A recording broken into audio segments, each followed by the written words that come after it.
আসসালামু আলাইকুম বন্ধুরা।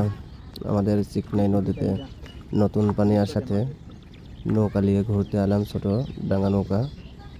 তো দেখেন আমাদের এই চিকনাই নদীর ভিডিও কিন্তু আপনাদের মাঝে দেই। দেখেন নতুন পানি আসাতে দূর দূরান্ত থেকে বড়শি দিয়ে মাছ মারার জন্য আমাদের নদীতে চলে আসলো, তাই আমরাও ডিঙি নৌকা দিয়ে চলে আসলাম। দেখেন কত সুন্দরভাবে মাছ মারতেছে।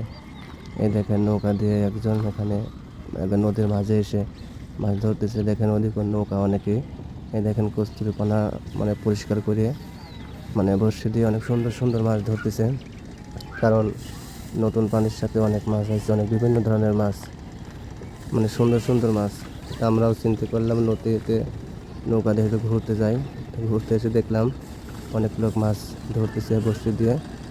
দেখেন মাশাআল্লাহ, এদের বাড়ি কিন্তু অনেক দূরে, শুধুমাত্র এই নতুন পানি আসাতে তাই বড়শি দিয়ে মাছ ধরতে চলে এসেছে। দেখেন সামনের দিক যাই ডিঙি নৌকা দিয়ে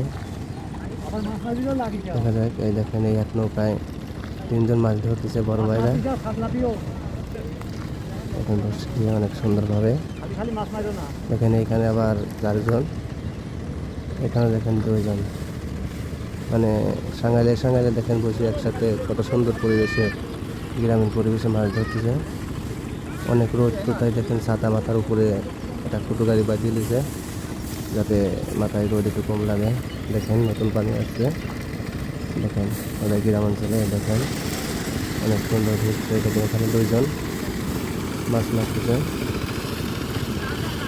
শিকারীরা সারাদিন এখানে বসে থাকে, বসে বসে মাছ ধরে। দেখেন এর উপরে আর এক গ্রুপ আবার দেখেন 2জন ধান ধরতেছে। কারণ এই সময় নতুন পানির সাথে দেখেন ধান ধরে নতুন পানি আসতে অনেক সুবিধা হয়েছে, গাড়ি নৌকায় করে নেওয়া হচ্ছে। অনেক সুন্দর হয়েছে, নতুন পানি আসায় অনেক সুন্দর, অনেক উপকার হয়েছে।